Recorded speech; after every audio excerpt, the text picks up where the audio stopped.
All right, folks, we are live. It is Thursday night. That means it's another edition of Conversations with TopDonn, broadcasting live here from Chicago. I want to welcome everybody to our show. Thank you for being here. Thank you for logging in. If you're watching on Facebook, make sure you like and share that stream.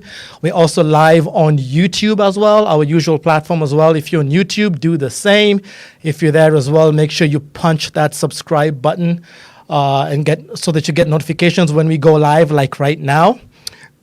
So today's topic is AfroBeat after Essence, and I'm very glad to be joined on the panel here today by two of my good friends.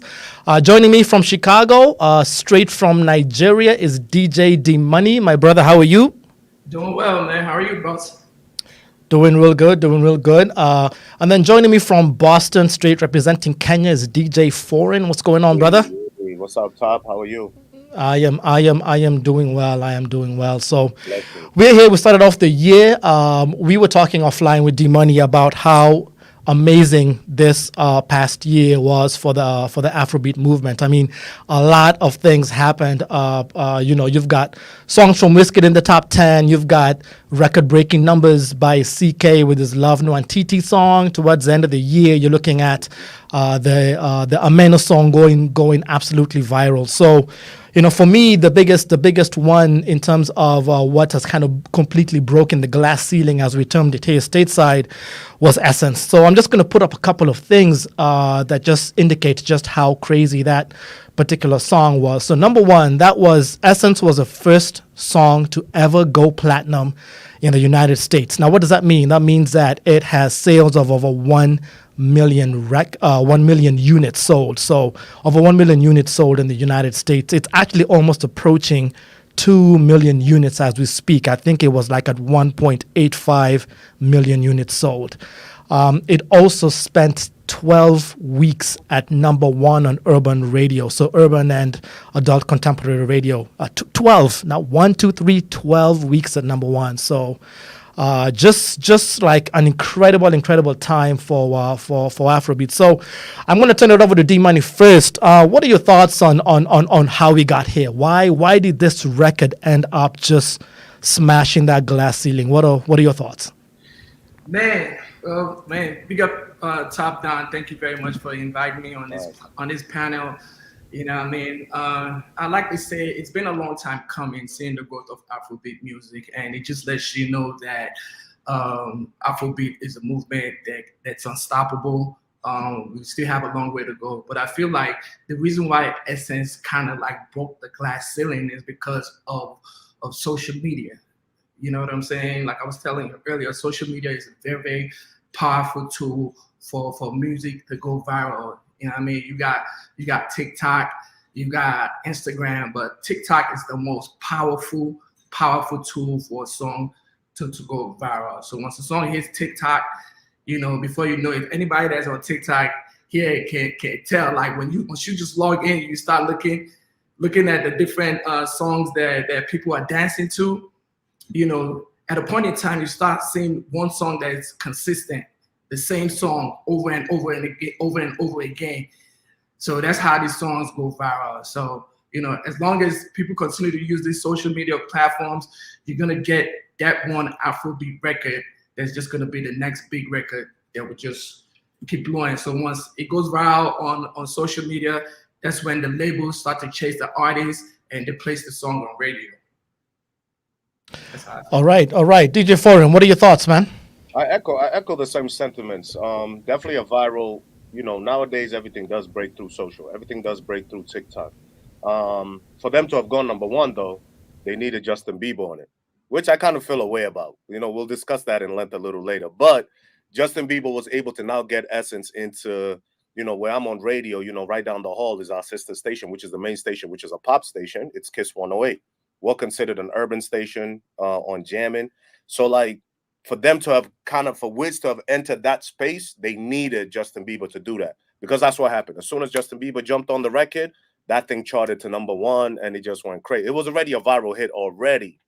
You know what I mean? But as soon as this guy jumped on that record, it now brought those ears. They, the other ears that normally would have not heard about Wizkid or anything like that.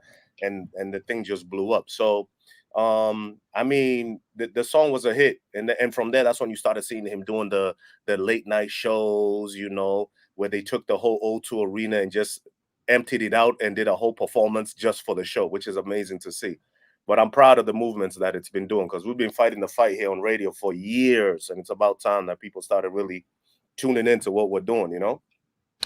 Yeah, we had an interesting conversation offline with Dee Money. So, so both me and him happened to be on an urban station here in Chicago a little while back that was playing Afrobeats, and we were talking offline. And he says, you know, he talked to a DJ at another urban station and said, why don't you guys have an Afrobeat specific show? And the DJ said that the market is not ready for Afrobeat, which the numbers completely belie that fact. So the interesting thing, though, for this record is we had a few records before that were probably were considered borderline, would have crossed over. I mean, recently, obviously, you had Joanna.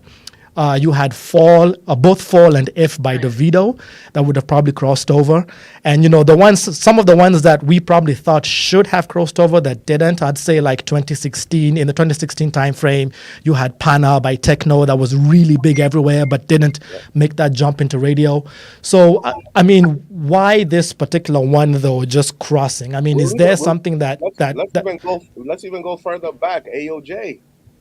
And if you even AOJ, yes. If you even want to go further back than that, Azonto, our guy Debanj, when he did the whole Azonto dance, and people weren't really in tune, but you know that's what got signed him to Kanye West's Good Music.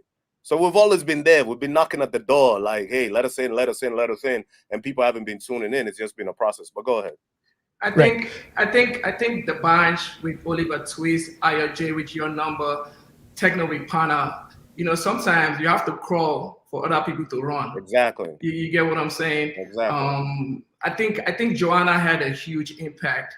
Joanna had a few collaborations, but I don't know, maybe because the social media didn't handle it just as well as they would handle Essence, because Essence is so unique, especially with their feature with Thames. I think Thames really took that record to another level, and a lot of people could relate to Thames' R&B vibe. Yeah, you know what I mean? Wizkid did his thing, but I think what really shot that record through the roof was that feature with Thames. That's true. It was very her, very SZA, very like what R&B is doing right now. And she's kind of taking that lane as an African artist, and it's working for her. You know? Yeah, I agree with that.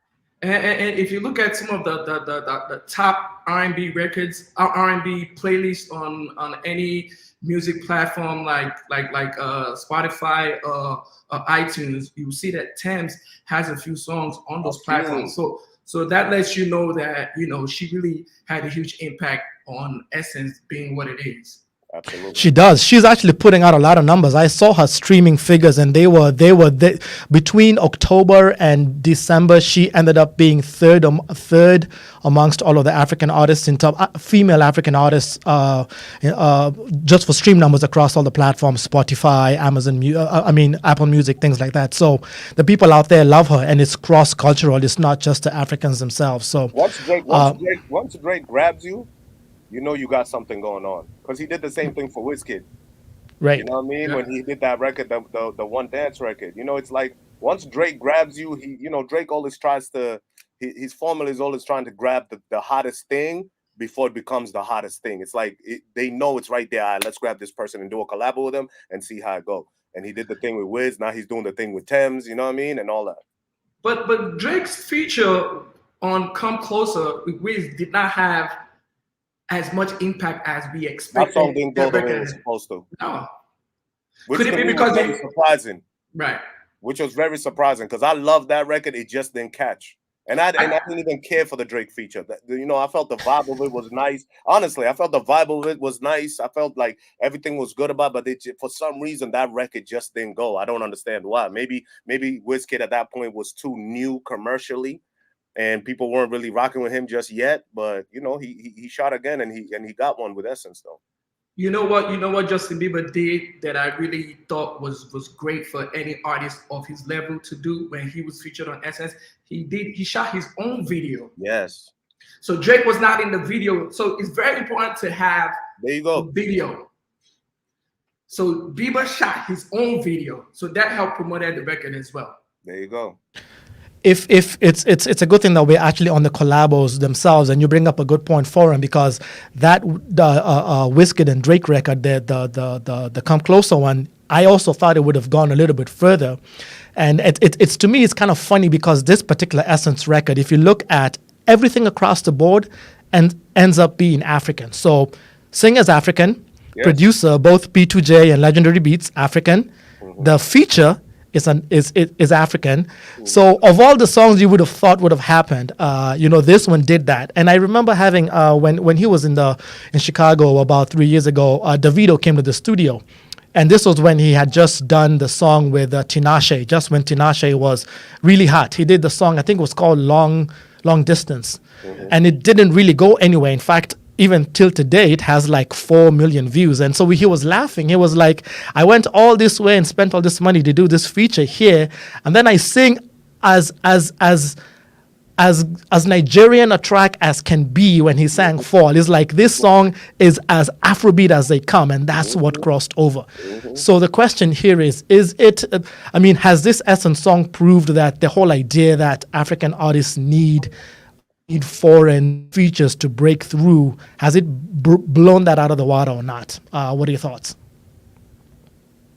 I think as far as features is concerned, you gotta think of it as music business, and the goal of every artist is to do whatever it takes to go global. So if it takes me having a Bieber on the record or having Rihanna on the record for my record to be able to reach markets that I cannot reach, I'm gonna have that artist on the record. So I definitely need that feature so that my record can reach a wider audience. And that's what features are for, right? It's to try to broaden your horizon, to try to capture some of that other artists' market, to kind of do what you're doing. Sometimes, okay, people vibe and they're in the studio, but business, like Dee Money said, business-wise, it's like, okay, if my core audience is this and I want to capture some of this, let me now do this feature here to try to get it to bridge that gap. Now, here's the thing. For instance, like Peru, to me, I don't think we'll go number one the way Essence did, because Ed, even though is a mega star in our world, but for someone like me on JAMN on an urban station, he's more hotter down at Kiss 108. He's more hotter down at the rhythmic stations. He's more hotter at the pop stations. Justin was an artist who kind of crossed all genres. It's like once you lock in Justin, it's like you're almost guaranteed. It's almost like I want to say Chris Brown, but even I feel Chris Brown still leans more urban. But Justin has hits everywhere. EDM world, pop world, hip hop world, when he did the thing with when he started doing his little dance hall vibe. So it's like he's so recognized that was an easy go. The Ed Sheeran is a good look. It's going to take you places, but is it going to give you a number one in the US? I don't think so, because Ed isn't so revered in the US as he is in everywhere else. You know what I mean? You bring up a good point, and actually, I wanted to segue into that in terms of even how those songs get sequenced, because we've got a lot of international viewers here. They don't know how radio here works in terms of, okay, a song comes in, a song is bubbling under, it has to go through a review, go through a program director. Once that goes through a PD says, yes, we can play this song again. So do you have any insights into what it took, like, to get it on the station that you're on, as in to get that song, because it was bubbling under for a while. I think it started getting US airplay right around the May timeframe, but that song had been out for about 4 months. So what are we talking about, Peru or Essence? No, about Essence. Okay. Yeah, Essence. Yeah. Essence was one of those things where, again, to Dee Money's point, socially it was going crazy.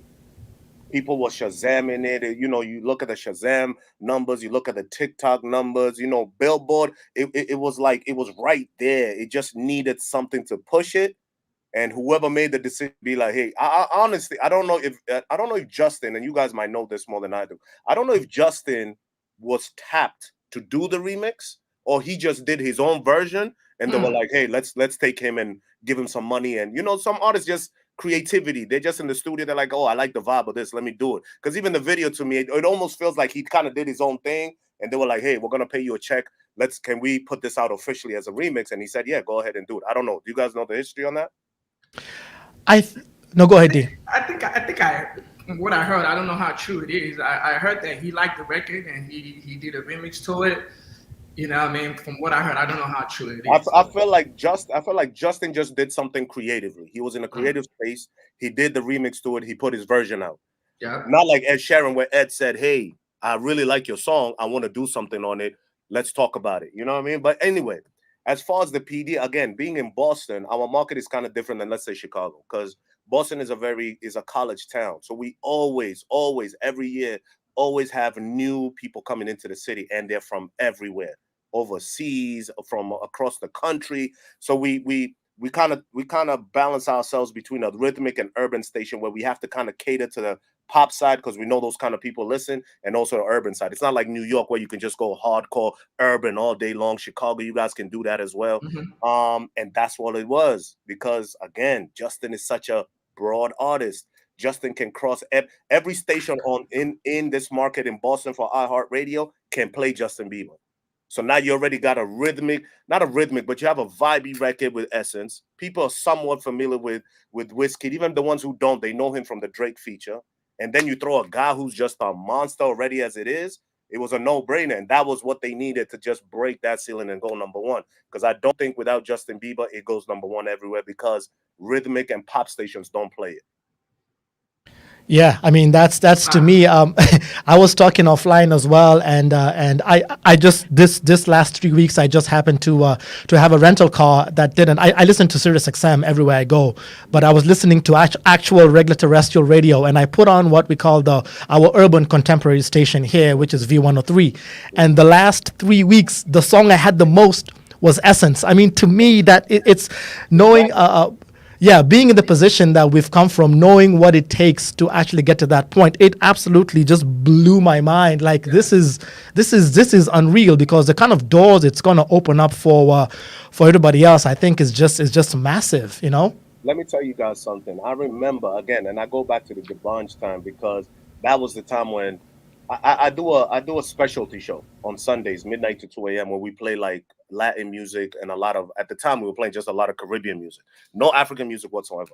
So, to me, I feel like DeBlanche kind of brought this kind of vibey thing where people start, you see it on MTV Jams, you see it on BET, and I'm like, okay. And I bring it to my PD. I remember this conversation. I was like, hey, I'm going to start squeezing a little bit more African music and Afro beats into the thing.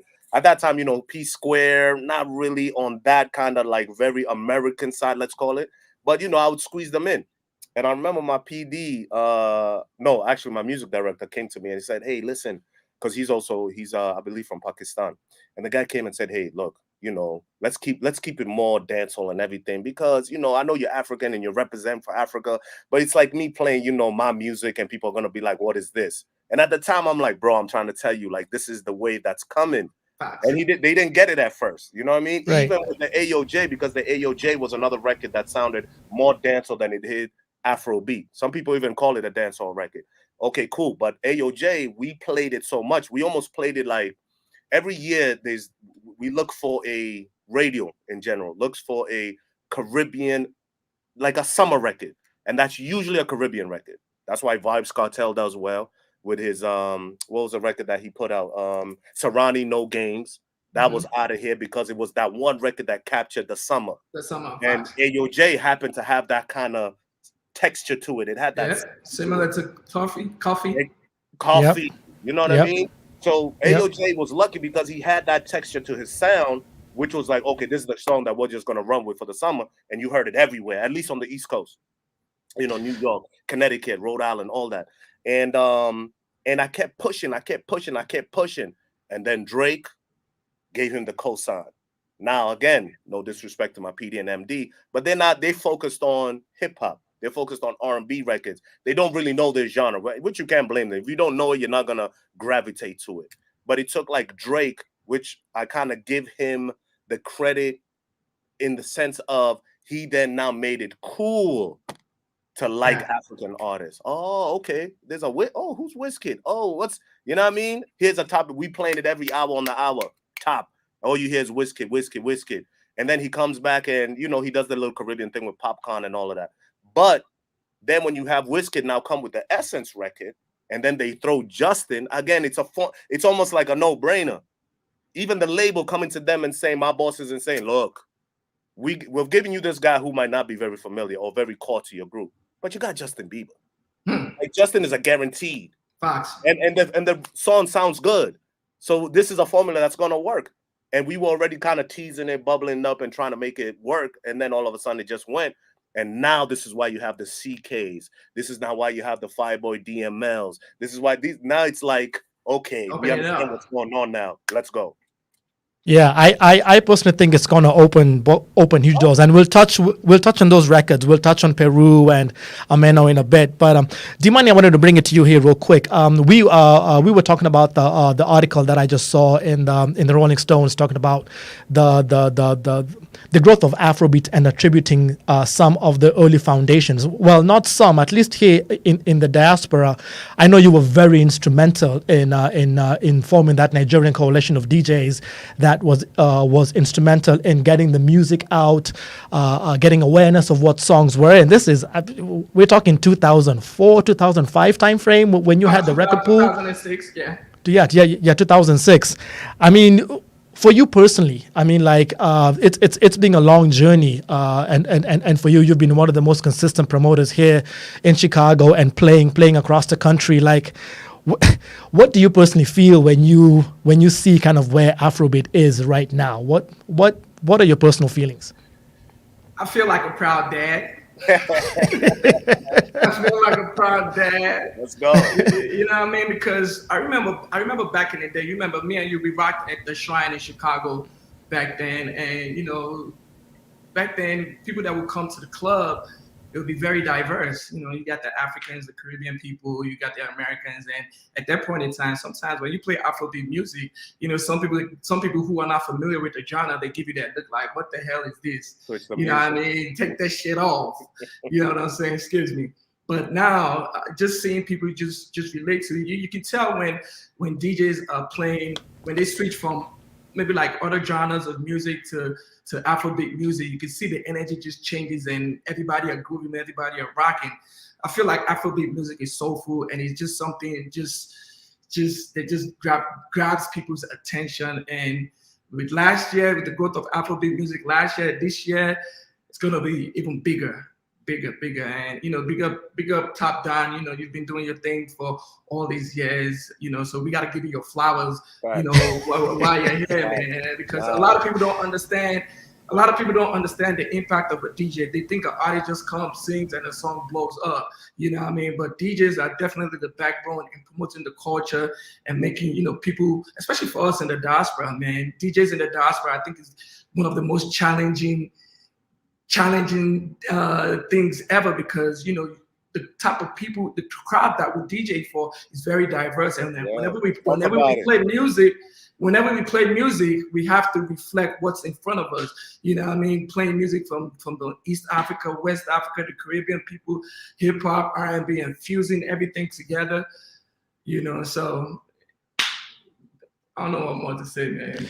No, good stuff. Yeah.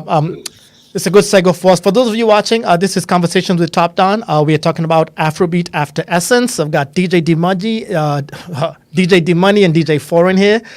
So if you're watching on Facebook, make sure you like and share to your friends. If you're on YouTube, hit that subscribe button so that it lets you know when we go live. I feel like it's a good segue because we've talked about Essence, and that has kind of brought us to kind of where we're at now. So I looked at the Billboard global charts earlier this week just to take a look. I'm just going to put it up on screen real quick. So if you take a look at the first thing here, you've got Wizkid being number one, obviously on Adulterated, which we've talked about for 12 weeks. And then the top 4 songs on the world digital sales songs. I mean, you're looking at Ameno, I'm a Piano, obviously is number 1. You've got Love Nwantiti, doesn't need an explanation, is number 2. You've got Essence with Justin Bieber is number 3. And you've got Fireboy, DML, and Ed Sheeran at number 4 with Peru. So as we're discussing, like, okay, now, so Essence has already made the point and set the stage for us. So we need to look ahead and say, okay, where is this movement going? Like, what do we think is going to make that jump forward? I think, Foreign, you just talked about why you think Fireboy, DML, and Ed Sheeran might not actually make that break. But it is making a lot of noise already in the UK, like, you know, like jumping. I think it was like maybe number 17 on the actual UK chart. the equivalent of their Hot 100 here was number 17. So it's already making noise out there. So there is some good candidates that we think might make the jump. So I don't know what you think. This next year might make that leap. UK is a given market. They've been rocking with Afrobeat since forever. You know what I mean? The only one, the slowest people to accept Afrobeat is America, I think, because everywhere else globally, it's gone. It's like other people are looking probably at us and be like, "Damn, you guys are not just catching up. We've been on this thing since the late '90s, early 2000s." I'm looking at. I took a screenshot, by the way. Thank you for that, TopDonn. But yeah, to just look and see that this top 5 on Billboard charts is 4 African records to kick off the thing. Number 1, that is insane. Yeah. Like, that's insane. Yeah. Thinking about it is insane to even speak like this. Because let me tell you something. They never thought Africa was cool. They never thought Africa was cool. So like when we see these records coming, it's amazing. And what I really like too, right? Okay, yes, Wizkid kind of went number 1 and everything. But these guys who again, if we're talking American market, they've never heard of Fireboy DML. Ever. They've never heard of CK ever. They don't know who these guys are. Yet these songs are going crazy. The other day, I remember one time as CK was bubbling, and I walked into the building, and outside in the studio in the main like sales pit, they have a radio station going, whatever radio station it was. And I heard a lady talking, and she goes again to Dee Money's point. Oh yeah, I heard this one on TikTok, and a lot of people seem to like it. So let me play it. And it was CK.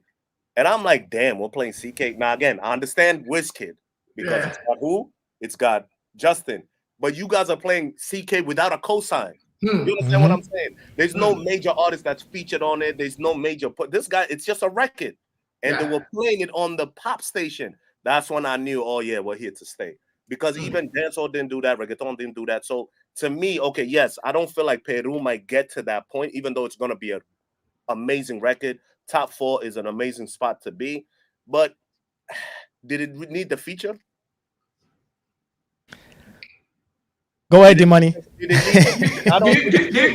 guys know that CK is signed to a label? Signed to an American label. Yeah, Atlantic. Okay. Him being signed to an American label, I think contributes to the reason why the record is where it is now. The record was already hitting on TikTok. So that's how the labels now will pick him up, and they can position the record in different markets where they feel like, okay, we put it here, it blows up through the roof.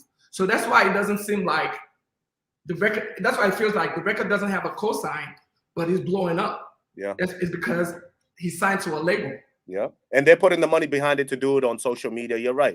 Okay. And then when we talk about Fireboy signed to Empire, which is a smaller record label, but that guy also signed to Empire is AfroBeat, and they have a couple of other artists on there. Here's the thing with Empire, though. Empire is run by a guy called Ghazi. Ghazi is like the guy. Let's say if it was Bad Boy Records, Diddy being the head boss. This guy was in Nigeria. Late last year, he was in Nigeria connecting dots, making sure that he really was showing like these other labels don't really do that. So I respect Ghazi because on Empire, they like he really takes this to heart, and he's like, listen, I'm gonna go out here. It's almost like an independent thing because they also had the rapper who passed away recently. What's his name? Young Dolph. Young Dolph, yeah. He signed all these guys, and he kind of gives them the independent route. But Fireboy signed to Empire, and I remember Ghazi was out there in Nigeria. He was connecting with Davido and all of those guys, but he was really there to really put in the groundwork with Fireboy and let him know, hey, I'm here to support you. And again, to Dee Money's point, if the label is behind you pushing it, there's money. People don't understand that it takes a lot of money, and it's not no 10,000, no 20,000. It takes millions maybe to really make a record go.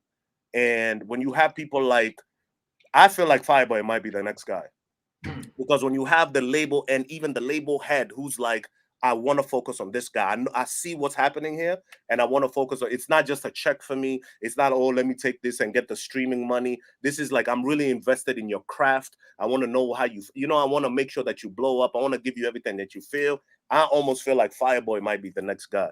But again, you know, when you see CK without a cosign and you see all these other guys without cosign, Thames, let's talk about Thames. Thames is amazing. And she's the looks that she's been getting lately off of the feature and even on her own, she low-key might just creep up on people. Next thing you know, bop, she's like the pop star now and she's running things, you know?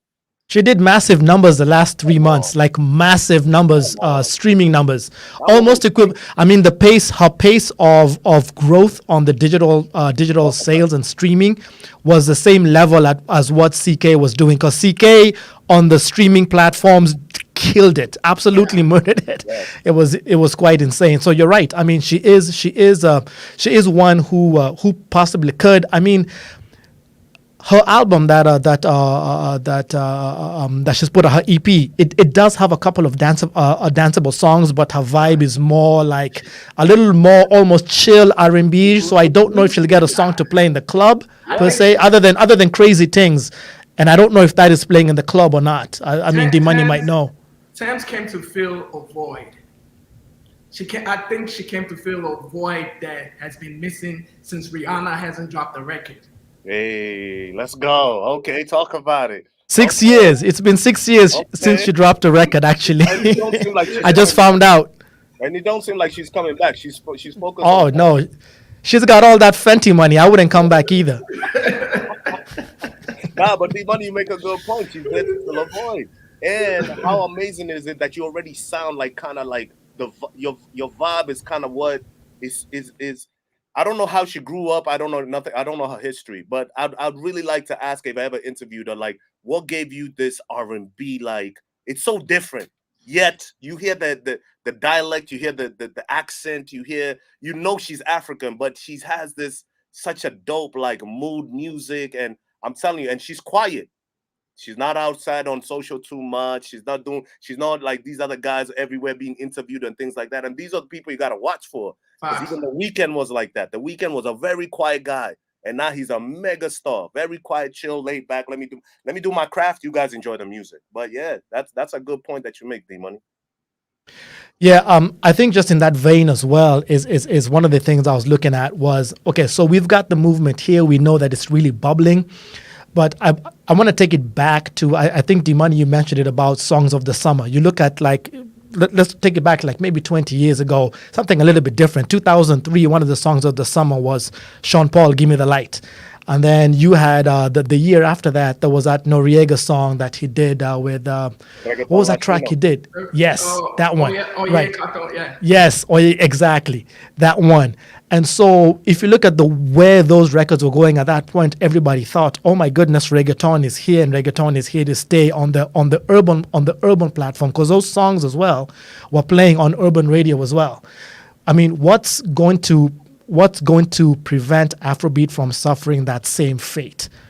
I mean, how can we, or at least what role here can we play to make sure that Afrobeat does not suffer that same fate, where a 2-3 year run then completely unheard of? You just don't hear any of those type of songs on the radio anymore. As long as they don't pull the plug on TikTok. We're good, right? It's true though. We got the numbers, bro. It's social in the internet. We're on the internet. Again, I'll go back to that. There's no cosign. Nori had to survive because Nori was Nori. So Reggaeton Latino did its thing because of Nori. Then you had Tego, and Tego was in movies. You had the Danza Kuduro because that was in the Fast and the Furious. You know what I mean? And it died out. Yes, reggaeton died out for a little bit, but now Latin music is back with a vengeance. Low key, as it wasn't being played on commercial radio. These guys have Billboard awards. There's a Latin Billboard award, which is massive, like production-wise and everything. I looked at it, I was like, I didn't even know this was happening. So I feel like, I'm going to say this, guys. At some point, Afrobeat run will come to an end. Everything does. Yeah. But it's a cycle. Yeah. So it's going to come to an end, and then eventually it's going to come back maybe stronger and harder. But is it going to end anytime soon? Like Dee Money said, no. What we have, and sometimes I almost I like the fact that we didn't blow up when we did, because now we have social media. And social media, all you need is 30 seconds. You want a bamba, you want to deal with the big boys. Big boys. That's all you need. And now, we're chilling with the big boys today, both of you. And you look at the stat that you put up on your thing. What was he? Number one. He was number one. Yeah, he was number one. 30 seconds. You wanna? That's it. That's it. TikTok, bro. Power of TikTok. Yes, TikTok is an amazing tool. Social media is an amazing tool. So we are lucky because number one, we're giving good quality music to the world. It's not shit. Not saying that the other people did their thing, but we are giving good quality music to the world. And there's a gazillion artists who are dope, who are ready to put out music. Again, I am amazed that CK did the numbers that he did, because to me, it's kind of like, if I was an American guy, or if I was someone even like Caribbean music, I'm like, who is CK? But the vibe of you can't deny it. That thing hits you and you're just like, oh my God, this is a record. And that's what I love. And that's why I know Afrobeat is going to be for a while, because you don't need Burner to carry it like that. You don't need Wiz to carry it like that. You don't need Techno or Davido to carry it like that. Like Davido, you don't even hear about Davido too much. In our core spaces, yes, you do. Commercially, you don't really hear about Davido too much. You know what I mean? And he's a big guy. If you want to talk, those are the three kings right there. But you don't need them to carry the genre, because these other guys are making such vibey music. Again, TikTok helps. Instagram, man, listen. We're not going anywhere anytime soon. For anybody here who thinks that, man, you're fooling yourself. That's why we wear the hat, bro. Since we're all DJs, I have a question. Do you guys think the tempo of the music played a huge part in the music crossing over so easily? Yes. It was absolutely. It's easily digestible because it sounds familiar. It sounds like dancehall. It sounds like Caribbean. It sounds, you know what I mean? It's not too crazy. You know what I mean? Now again, Azonto time, that probably would have never made it. There you go. They can't relate to that vibe. You know what I mean? Yep. But now they slowed it down. All right, give me 100, give me 104, give me 102, give me 110, give me some chiki. You know what I mean? Like, just give me something to wind my waist to. It sounds like dancehall, but it's not dancehall. Because remember, when Afrobeat started taking off, especially on the radio, a lot of people would call and say, "Hey, can you play me that dancehall song by Davido? Can you play me that dancehall song by Wiz?" I'm like, no, it's not dancehall, it's Afrobeat, man. Don't disrespect us. You know what I'm saying? But yes, I agree. The tempo, I think, really did do a big thing for us. Absolutely, I think it did. If you, for me personally, if you look at for Afrobeat, the songs that had made a very huge impact, I'm going to go back maybe to like 2013, when if you look at the top Afrobeat songs of that era, you're looking at Caro by Wizkid. There was the song by Sarkodie, actually Azonto, yes, Azonto.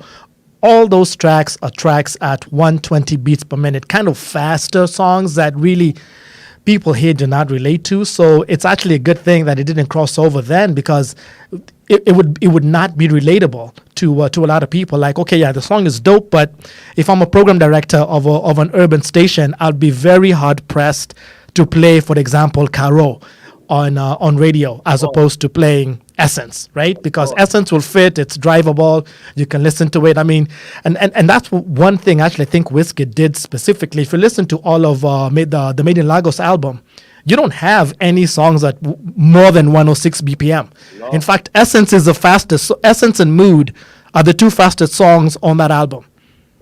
You know, and Mood is like what 103 BPM or something like that. So he knows, they knew what to look for and said this is what's going to cross over. So you know, that's what I think about. How did Gundam Style, is that what it's called? Yeah. Gundam Style. How did that cross over? But at that when Gundam Style came out at that time, even us, we were playing a lot of "You Gotta Them in a Hopeless Place." You know, Rihanna's 128, 130, LMFAO vibes. Who else was out? Chris Brown was even doing that kind of music, very fast paced. Yes. So I think Gangnam Style kind of fit into that pocket, and it was just, you know, visually it looked amazing. It was different. You know what I mean? And even though you didn't understand it, it was a catchy thing that you could sing along to. That's what I think. TopDonn. Yep. Yeah, I have a quote here from Tumobasa, who is the director of Black Music and Culture at YouTube. He says, Wizkid's Essence featuring Thames broke so many barriers. It's an African artist, feature, and producer, and has penetrated the culture here in a way that no African song has done before. It's historic, which I think we've touched on. So, for Wizkid as an artist right now, I mean, if it's such an amazing year that we could spend an entire hour just detailing what he's done. But even I think you touched on it, foreign, just the shows that he did in London. I mean, 3 back-to-back days, completely sold out the O2 Arena. You know, multiple awards. We've talked about the Billboard record here. We've talked about him going platinum. In my mind, I'm having a very hard time trying to visualize what he could possibly do to top off what he just did. I don't know what you guys' thoughts are on that. I mean, where could he possibly go after setting the bar so high? I think right now having so much success with the Essence song could be a blessing and a curse. It would be a blessing if he can top it, and it'd be a curse if he cannot top it. So I'm curious. Only time will tell if he can actually deliver another record that can top Essence. So he's gonna do it. He's gonna do it again. Only time will tell. Great artists do it. Drake does it all the time. He'll drop something on you, and you think like, "Die! This guy has moved the needle. What are we gonna do after this?" He's going. Wiz is gonna again, like you just said. Top. They knew what they were doing, putting out the album at a certain BPM. You know, at the time when you start creating, you start looking around and you start thinking to yourself, okay, what's the temperature out here? What are people really getting into? And if you really have a good team and really good insight, you can see what's coming further ahead. Wiz is not the artist like he's been doing it for a while. And if you really think about it, this guy has had hits on top of hits on top of hits. That's why Drake collaborated with him. When was that collabo, by the way? How many years ago? That he did with Drake? Come Closer? One Dance. Oh yeah, that's a little older, yeah. But you get what I'm saying. Like Drake saw the foresight to put that guy on that record back then. I want to say it's 4 or 5 years old. And then he's come and done it again. And he was quiet, by the way. While Burner was doing his thing, and Burner came and was tearing up the place, and DeVito was tearing up. Wiz was kind of just chilling, you know what I mean? Being quiet, not too much. The Come Closer didn't really work. But then, bang, here he is now with the Essence. I don't think he dies out. I think he tops it. I think in a couple of years he goes back. He's creative. He's now tapped into places and producers and you know you don't know what connections he's now made because of all this success, which will motivate him and create those juices and kind of sometimes you just need a spark from something and be like, oh, okay, I like this sound. Let's do it. And next thing you know, it's going to be another hit. I think Wiz is going to be one of those guys. Longevity wise, he's going to be here for a while. As long as it's consistent, consistency is key. You know, the way people consume music in this era is different from back then. You know what I mean? Before you know it, Essence will definitely get to the point where it's starting to die out. Annoying. If at that point in time he doesn't have anything to follow it up, I'm sorry, people will just follow the next trend. I think he put out the visuals because the Made in Lagos Deluxe version had the other songs like Anoti and Mood and a couple of others that were there, and he didn't have visuals for them. So he just put out it's like a movie where it's 3 videos in one. One of them is Mood, which I really like that record, by the way. I like that Mood record a lot. Mood is a record. Mood is a record. Yep, I really like that record. And then he just did a collab feature with Burna Boy, the Ballon d'Or, and they put out the videos for that. So he's another guy that we really haven't touched on a lot in terms of moving the ball forward for Afrobeat. But he also did some good things this past year, like he headlined the Hollywood Bowl in Hollywood by himself. He's also, I believe, going to be the first African artist to ever headline at Madison Square Garden. I think the show is like on April 28th. That's coming up. I mean, even 2 years ago, if you told somebody that that's going to happen, they'd be like, no, there's absolutely no way something like that can happen. So they had to do an African fest with a bunch of artists just to be able to take Madison Square or to do something at the Barclays or something like that. Yes. Yeah. That's amazing for Burna Boy to do what he's going to do at Madison Square Garden. Because again, Madison Square Garden, O2 Arena is like Madison Square Garden of London. For people who don't know. So if you're selling out O2 Arena 3 shows back to back, that's like the Weeknd showing up to Madison and saying, okay, let's add a third show just because so many people want to see me. That's a magnitude and kind of like, oh my God, like just hearing that like gives me chills sometimes, bro. You guys don't understand. I think that's the way we all feel. Oh, man. That's the way we all feel. Shout out to everybody that's actually commenting in the chat as well. DJ Slim, I see you. He said it's the same as Damiduro for Davido. He had hit songs before, and he ended up topping the charts with If and Fall. I see a couple of DJs in here. Vibe Master JD says that we've got the numbers. There's nowhere that Afrobeat's going. We've got Jazzy Jeff says Shozi, DJ Shozi, welcome to the show. So again, this is Conversations with the TopDonn. We're almost at the 50 past the hour here, so we've got about 10 minutes to go on the show. We're trying to keep it to under 1 hour. I usually am really bad at keeping time, but I think I'm running okay right now. It's our time. Let's talk. Says let's talk. It's open now. I mean, like the topics of conversation here are open, but yeah, I mean, like just for me in terms of records that I really like, and I know we touched on them. I know you touched on Peru. I really like that particular record as well. I don't necessarily feel like you asked if the feature was necessary. I don't think the feature was necessary to cross over, and quite frankly, I mean, like it's one of the things I had listed before in terms of if you just look at all of these songs that ended up crossing over, and let's go back. You look at P Square at one point were the biggest thing, and they had what's his name? They had Rick Ross on a record, right? It didn't really go anywhere. Yeah, Look at T.I. on a record didn't really go anywhere. I spoke about the Davido and Tinashe record, didn't really go anywhere. You look at Diamond did a track with Neo as well. Marry Me. Yeah. Great song, but in terms of crossing over, it didn't really do anything. And then you've got these artists. So AOJ himself, was there with his own song. Davido with Fall and If. Of course, Wizkid with this track. So I think there's a lot in the tank from these artists, and there's a lot more to come. So. Do you guys feel, let me ask you this, do you guys feel like these features are necessary? Because you just said AOJ, and I just remembered that AOJ did a remix of Your Number with Fetty Wap, who was on fire at the time. Yes. And Chris Brown. And Chris Brown, yes. Yes. It seems every time they want a Caribbean or this Caribbean filled record, they go look for Chris Brown, and he does a record. But again, at that time, AOJ's Your Number was so huge. I'm like, sometimes I feel it's like an aesthetic thing where it's like, okay, to let these commercial people and people who are not very familiar with this kind of music, for them to be able to swallow the pill, let's throw in a feature. But do we really need those features? Again, CK has no feature. And I don't know if they're planning on doing a remix. I don't know. There are quite a few remixes of They've done remixes, yeah. They have a North African remix and stuff. They have a German remix. That's what I'm saying. It's all European, and then I see like Australia, but no American artist has really jumped on CK's record like that. It's probably coming. Who knows?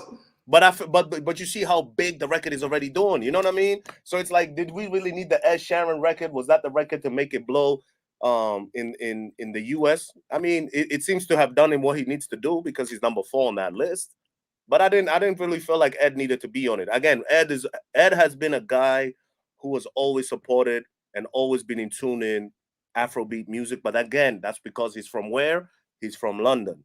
And London is a whole that's it. That's the vibe. Like the demographic there is completely different than here. My only thing is like, how do we as DJs in America, kind of like JD, that's my guy. He's on a station here in Boston as well. How do we push this thing to really like solidify and stay to where it's at? So these people, like, it's not like, okay, we slowly twinkle them down. You know what I mean? What do we need to do? Do we need the features? Do we need to be more present on social? Because Wiz isn't that present on social other than the nice pictures in his designer clothes on Instagram. You know what I mean? Like, what do we need to do to really just make this, like, what is the formula that we should follow, or do we just continue on the same level? That's the question I ask you guys. Go ahead, Dee Money. Man, with what CK has done, it's hard to answer that question. That's what I'm saying. It's hard, man. Well, CK has shown us that you don't need to have a big name like that. Yeah. People really don't gotta know you. You just have to have a good record.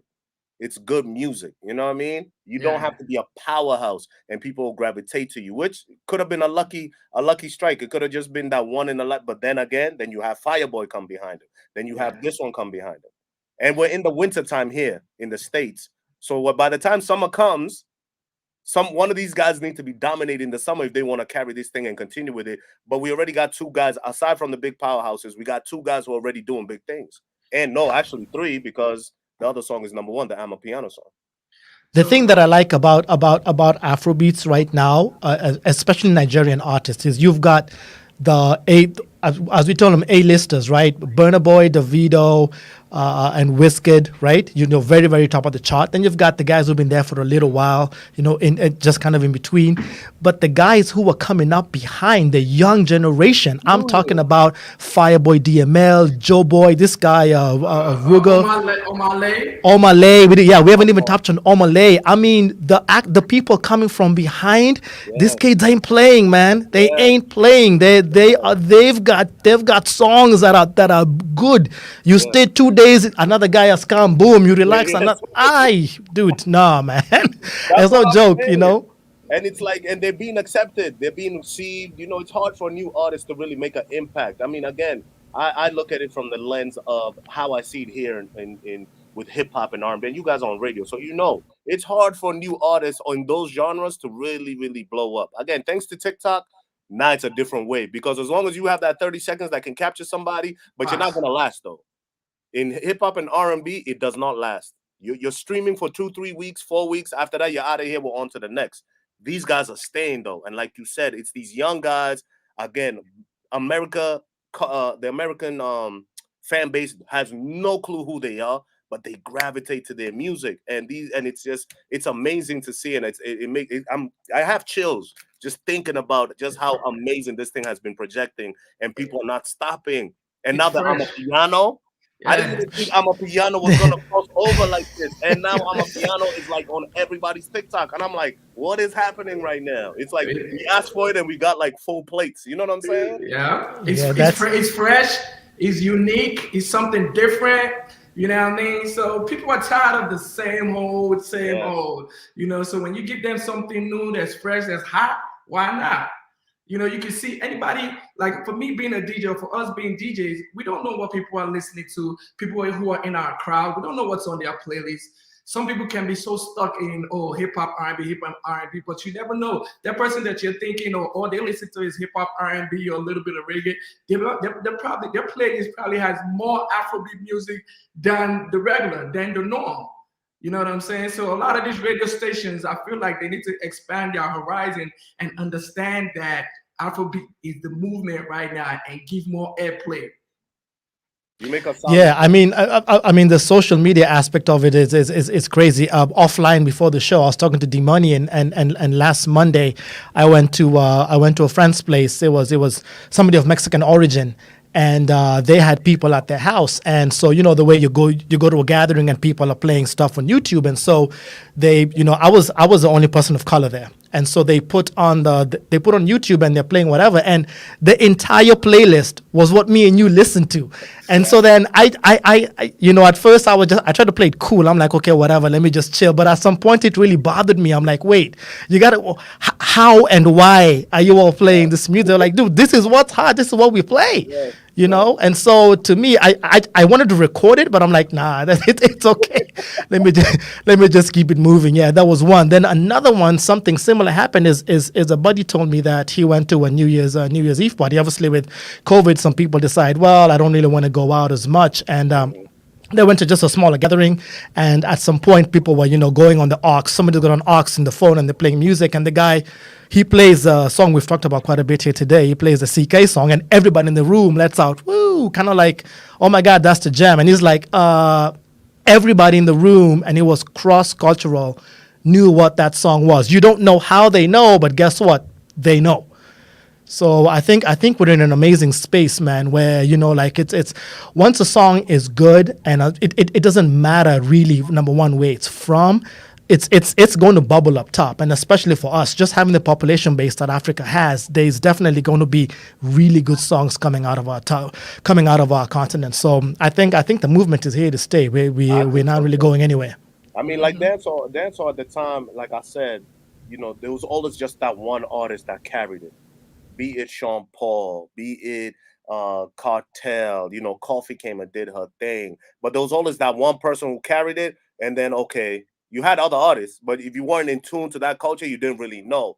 If you were a person who just listened to regular radio and you were into, other things, okay, cool. You hear Cartel, cool. And then Conscious kind of had it for a little bit. Sean came and, of course, Sean did his thing, Shaggy, we can talk about them. But if you notice, it was always one person One who had it. person.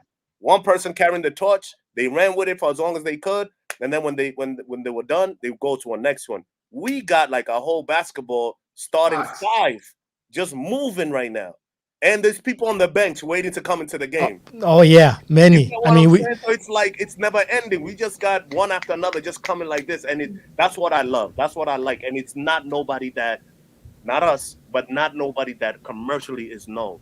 That's how I know that we're going to be here for a while because people are gravitating to it no matter who it is. You cannot tell me a few years ago that I'm a piano song would even be thought about or listened to Mm. at all. no way, no way, no way. Not I commercially mean, in America. yeah. I mean, we're talking about the guys who are on the bench from your, from your Omalays and Ruger and stuff like that. We haven't even touched the ladies. We haven't even talked about Bro.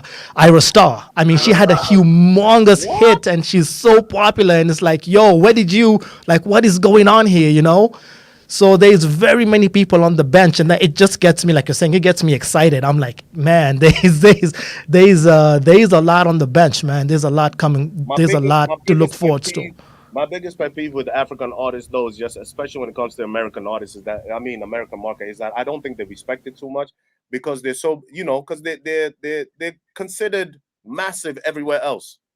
Europe considers them big. Africa considers them big. Every other market in the world considers them, knows their value. So when they come to Facts. the US, sometimes I feel like they're too, how do I say it? They're too, they're too big to do radio. They're too big to do interviews. They're too big to go touch the people and do these little things that American artists do to try to build themselves up. And respectfully, because they already have the millions, they're already making the money, they're already streaming. They can go to wherever anywhere and sell out shows outside of the United States. The one artist I pay respect to all the time to this day is Davido, because even at his height, fall if at the height of that time that guy walked into a radio station right here, he did interview. He went down the street to a radio station, he did interview. He sat down, did web interview, he did zooms, he does it all to just understand the brand. Now, is that part of it being that he was raised mostly in Atlanta and everything, so he kind of understands the American market? I don't know. But as big as Wizkid is and that number one record, imagine if Wiz moved around and kind of would he have got into this position quicker had he been a little, just worked a little bit more and worked the record and did the radio things and did the interviews, the meet and greets, the this and that? Could he have gotten to this level already? And then Essence would have been like his third, fourth, fifth, 10th hit. You get what I mean? That's the only thing. That's the only gripe I have with African artists is that they feel like they already got it. So when they come in, it's like, Diamond said this to me, bro. Facts. Maybe not Diamond, but his manager. He came for a show and he said, "I come to America for vacation and just make money. I don't want to do radio. I don't want to do nothing. When I come here, it's a vacation. I perform. I make my bread. I go home. That's where the work is." I'm like, but Diamond, like you got a market here that you can conquer. Like people are, they want, as you can see from your shows, they're selling out. But to him, it's like, no, me, I just come here, America, I show off a little bit, I chill, I make my money, I go home. And that's, to me, that's backwards thinking, because it's like you Facts. market you go to, you should conquer it, because then you can, when you do a world tour, you don't have to worry. You're in the House of Blues. You're in the Barclays Centers. You're in the O2 arenas. You're in the Madison Square Gardens. So that's my only gripe. When they come to the States, I don't think they take it as, maybe because they feel like they're not recognized as much, but they need to take this market serious because it's here for the taking. Clearly. Facts. Clearly it's here for the taking. And whoever puts in the most work and groundwork and humbles themselves and say, okay, let me treat this like I'm a new kind of artist, is going to win. Guarantee you. Yeah, I think Diamond has an album that he's going to release at some point this year that has a lot of features from American artists here. I've heard one of the songs that he did with Swiss Beats. That's really good. So I'm looking forward to them releasing that particular track. Maybe he'll then jump on radio and do some stuff. When he was here for his previous tour, so in 2018, we had an interview with him, and it was easy going. He said a lot of things, but this particular tour he did, I think that's the one you're talking about, Foreign, which he did this past year. Didn't really do any radio at all, which to me, I'm like. I mean, I think he linked up with Swiss and them when he did BET Awards, when he went out there for the Yes. BET Awards. That's when, and that was smart. That was a very smart move because he came connected, left. But then when you come back, you've planted the seeds. You know what you have coming, and maybe maybe they have a strategy that they'll do it again. But it's like when you're here, if you're in Chicago, if you're in Boston, if you're in LA, if you're here, why not touch media somehow, some way, touch the people, let them know what you're about. You know what I mean? He's into now the African artists now into the bling. They want to show that, hey man, we have it too. You know what I mean? I got the Rolls Royce that was delivered to my house through a crate, and I'm like, okay, go ahead, Diamond, I see you. But you know what I mean? But it's like when you come to the States, build. So if there's any artist that build, I'm telling you, connect with Dee Money, connect with TopDonn, connect with me, connect with everybody, any little outlet, especially now because like Dee Money said in the beginning of this interview, it is about social media. When you do not know what that one interview might go viral, it ends up on every blog site, World Star, Hip, you name it. And now you're like, oh my God, because they want to invest into artists. At the end of the day, artists need to understand fans want to invest in your lifestyle. They want to know what you're eating. They want to know what you're wearing, what you're driving. And the more you do that, and then you give them good music, you can't fail. No doubt. Dee Money, final thoughts here. We're 2 past the hour, so this has been Conversations with TopDonn, AfroBeat after Essence. We're just about to wind down, but I'm going to let the panel here have a few words before we wind down the show. So, Dee Money, few final words. Man, I think everybody should keep supporting the movement, and most importantly, support the DJs. Hey, support the DJs. Support the DJs. Tip the DJs. But, hey, whenever you go to these events, make sure you have enough singles or whatever. Spray the DJs. Hey, you know what? He's been humble, but I've seen him DJ lately, and when the show is over, his deck is completely covered in ones. He like completely covered in like ones. Like, yo, let me get $100, man. Come on, just give me $100, man. Ask for a cash app and all of that. Come on. There you go. Foreign, few last words before we close out. This was a dope conversation. I was looking forward to this, and it's dope that we can even TopDonn. First off, thank you for the invitation. Dee Money, you my guy. I gotta come check you guys out in Chicago. But this was a dope combo because it really, it's good to talk to guys who are in this side of the world who understand the struggles that we went through as DJs just to push the music. Dee Money, I see now you're doing straight Afrobeat, African art parties where you see white people and Spanish people and everybody, Black Americans are there enjoying the music. I'm doing a lot of parties of the same. Half the time I'm playing Afro beats and African music. It's such an amazing feeling. And for everybody who's watching, everybody who's commenting, man, listen, if you support Afrobeat, keep streaming because like Dee Money said, the more you stream, the more these labels are like, hey, this is what we need to do. And sometimes some labels are only going to do it for the hype. Some labels are really going to be invested in it.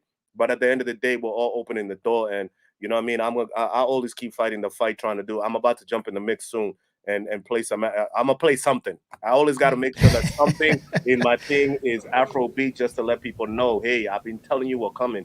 But yeah, Top, thank you again, man. You've been doing this thing for a long time. And I like the way not only do you represent the music, but you also represent the history and the things that happen. You're always quick to post about Essence going #1. You're always quick to let people know, hey, this and that. So keep doing your thing, man. You're a guy who maybe a lot of people might not know or maybe don't even recognize, but TopDonn is that guy. So make sure you follow him and everything like that. You guys see my social media. Just make sure you follow. I'm going live. Yeah, I was just gonna say, yeah. So there's social medias out there. DJ Foreign, his social media is on there. DJ Dee Money is there as well. So again, guys, thank you so much for being part of the panel. This has been an absolutely great conversation. For those who have been with us here, both on Facebook and YouTube, you know the drill. Every Thursday, right here, Conversations with TopDonn, 7 p.m. Central, 8 p.m. Eastern Time. say thank you to our DJs. Make sure you hit them up. You follow them on the social media handles. And if you're on YouTube, hit that subscribe button again. This is DJ TopDonn, folks. Thank you so much. I will see you next time. Thank you.